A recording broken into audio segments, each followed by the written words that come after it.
Hi friend, study with Sonu में आपका स्वागत है।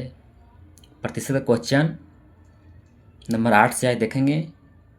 1 से लेकर 7 तक हम पहला और दूसरा वीडियो में बता चुके हैं, इसलिए आज हम क्वेश्चन नंबर 8 से देखेंगे। आज का पहला क्वेश्चन है, यदि किसी बेलन की त्रिज्या 16% कम कर दी जाए, 16% को कम कर दी जाए तो उसकी ऊंचाई कितने प्रतिशत, ऊंचाई बोल रहा है कितने प्रतिशत बढ़ानी होगी ताकि बेलन का आयतन समान रहे। बेलन का आयतन समान रहे। बेलन का आयतन क्या होता है दोस्तों? बेलन का आयतन होता है पाई आर स्क्वायर एच। पाई को नहीं लेते हैं इसमें हम, पाई आर स्क्वायर, पाई दोनों में सेम ही रह जाएगा, पाई आर स्क्वायर एच। तब यहाँ बोल रहा है 16%। 16% को हम ऐसे लिख सकते हैं, 16% को हम 16 बटा प्रतिशत हटाएं 100 लिख देते हैं। 4 चौक 16, 25 चौका 100, यानी 4/25 हम इसको लिख सकते हैं। तो कह रहा है यदि किसी बेलन की त्रिज्या में 16% कम कर दी जाए। पहले त्रिज्या कितना थी? 25 थी। पहले त्रिज्या हम निकालेंगे। आर बराबर आर, 2 आर है तो 2 आर ले लेंगे, एच है तो एच ले लेंगे। आयतन होता क्या होता है? भी बराबर, आयतन बोल रहा है हमारा कि आयतन जो है समान है, त्रिज्या जो है कम कर दी जाती है, 16% त्रिज्या कम की जाती है। त्रिज्या पहले कितना थी? पहले त्रिज्या 25 था, अब कम कर रहा है 4 तो कितना हो गया? 21 हो जाएगा, त्रिज्या रह जाएगा अभी वर्तमान में। आर 2 लिए क्योंकि आर स्क्वायर इसलिए हम 2 लिए। फिर 2 बार लिखाएगा यहाँ 25/21, उसके बाद ऊंचाई कह रहा ऊंचाई में कितने प्रतिशत बढ़ानी होगी ताकि बेलन का आयतन समान, बेलन का आयतन समान बोल रहा है, दोनों कंडीशन में, यानी एक यहाँ भी होगा एक यहाँ, एक अनुपात एक में रहना चाहिए, बेलन का आयतन समान रहना चाहिए। तो हमको ऊंचाई का निकालना है। ऊंचाई का निकालने के लिए हम सबसे आसान विधि, इसको जो है यहाँ से गुना, इसको निकालने के लिए इसको दोनों को गुना यहाँ कर यहाँ लिख देते हैं, कैचिया गुना टाइप के। 21 गुना 21 441 गुना 1 441, यानी 441 हो जाएगा अनुपात। इसको यहाँ निकालने के लिए हम दोनों को गुना करके 625 गुना 1 625 ही हो जाएगा। अब हमको निकालना है हाइट, यानी कितनी प्रतिशत बढ़ानी होगी, कितनी परसेंट को बढ़ाना है हाइट को। तो हाइट कितना था? 441 था। हाइट जो हमारा है 441 से कितना इंक्रीज हो रहा है? 625 हो रहा है। करीब यहाँ 4, यहाँ 12 में से 4 गया 8, 5 में 4 गया 184 का वृद्धि हो रहा है। 184 का डिफरेंट आ रहा है। किस पर डिफरेंट आ रहा है? 441 पर ही आ रहा है डिफरेंट। प्रतिशत निकालना है हमको, तो 100 से इसको गुना कर देंगे,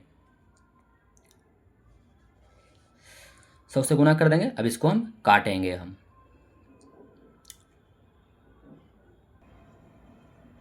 काटेंगे तो काट लेंगे, कटेगा तो नहीं, कटेगा तो इसको गुना कर देंगे हम फाइनली।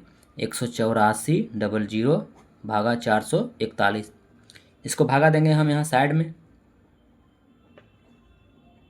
441 से, तो लगभग में 4 चौक 16, 4 बार में लग जाएगा।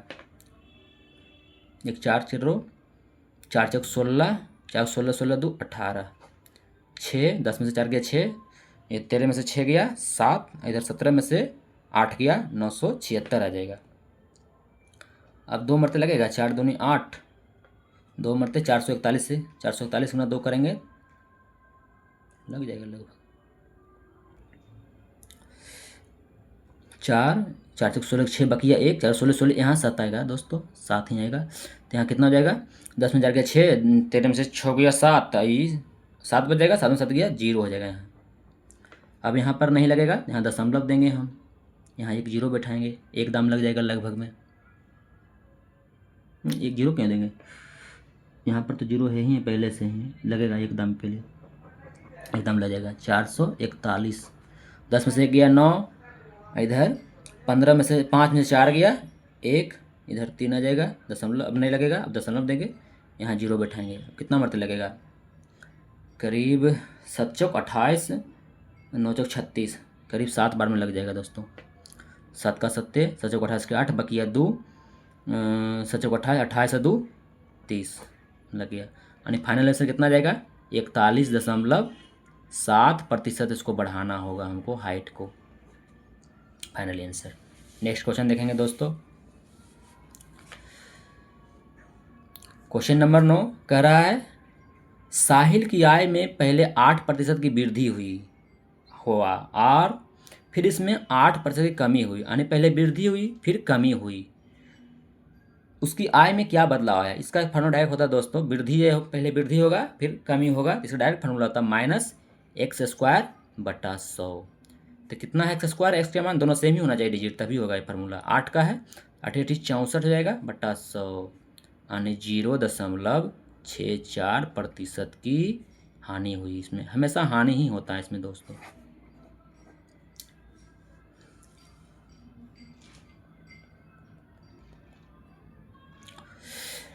नेक्स्ट क्वेश्चन देखेंगे दोस्तों, क्वेश्चन नंबर 10। एक व्यक्ति के वेतन में 50% की कमी होती है, कमी की गई और बाद में 50% की वृद्धि फिर कर दी गई, फिर 100% की वृद्धि हुई। उसे कितने प्रतिशत लाभ, हानि या लाभ होता है? देखिए दोस्तों, 50% को हम पहले ऐसे लिख सकते हैं, 50% को हम 50/100 लिख सकते हैं, कट जाएगा 1/2 हो जाएगा। फिर कर रहा है, फिर 50% को हम लिख सकते हैं 1/2, फिर 100% को लिख सकते हैं हम, 100% प्रतिशत है तो 100 का 100 लिख सकते हैं, यानी 1/1। अब फाइनल हम देखते हैं दोस्तों, यहाँ पर कह रहा है कि एक व्यक्ति के वेतन में 50% की कमी कर दी गई। 50% का मान कितना हम निकाले? 1/2, यानी पहले वेतन 2 था, उसमें जो है 1 की कमी कर दी गई, तो वेतन कितना हो गया? 1 वर्तमान में। फिर बाद में कह रहा है 50% की वृद्धि कर देगा, यानी प्लस कर दिया। वेतन कितना था? 2 था, 1 की वृद्धि कर दी गया, उस पर वृद्धि कर रहा है यहाँ पर, तो 1 बढ़ा देंगे, यहाँ 3 हो जाएगा। फिर कह रहा है 100% की वृद्धि हुई, यानी पहले 1 था, 1 बढ़ा दिया उस पर, तो कितना हो गया? 2 हो जाएगा।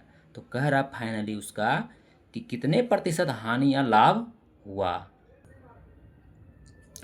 तो सर हम गुना इसको कर लेंगे दोस्तों, 2 दूनी 4, 1 4 हो जाएगा। अनुपात निकाल लेंगे, 3 दूनी 6, 6 एकम 6 ही हो जाएगा। अब देखना, ये पहले वाला था, ये वृद्धि या कमी के कारण ये रेशियो आया।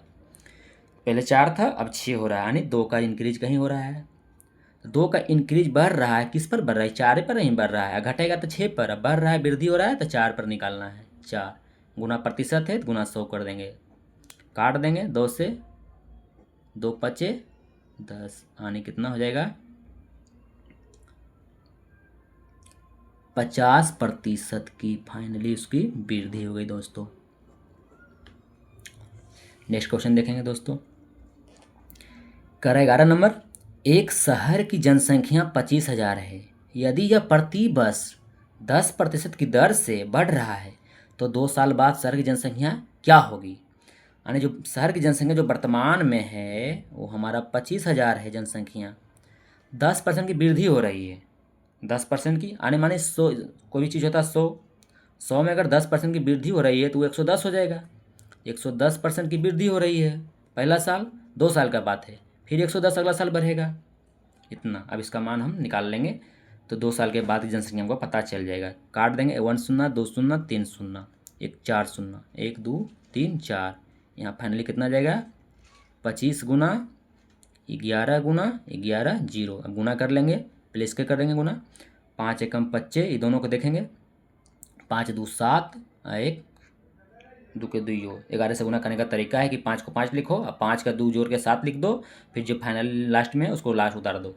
फिर अब इसको पुनः 11 से गुना कर लेंगे, 5 एकम 5 कर लेंगे, 7 5 12 के 2 हो जाएगा, बाकी 1 रह जाएगा, और 2 1 3 हो जाएगा। इतना आ गया दोस्तों।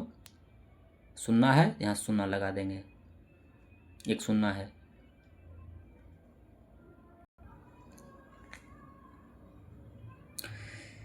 पाँच एकम 5 जीरो उतार लेंगे, 5 एकम 25, 7 5 12 के 2, बकिया 1, 7 2 9, 9 1 10 के शून्य यहाँ हो जाएगा दोस्तों। फिर 2 10 शून्य बकिया 1, 2 1 बकिया 3, यानी फाइनली आंसर जो हमारा आ गया 30,250, जो 2 साल के बाद जनसंख्या जो शहर की होगी 30,250 हो जाएगा दोस्तों। बस आज के लिए इतना ही दोस्तों, अगला दिन देखेंगे अगला टाइप का क्वेश्चन। कैसा लगा वीडियो बताइए हमें, लाइक और फॉलो सब्सक्राइब कीजिए। थैंक यू दोस्तों वाचिंग करने के लिए, थैंक यू।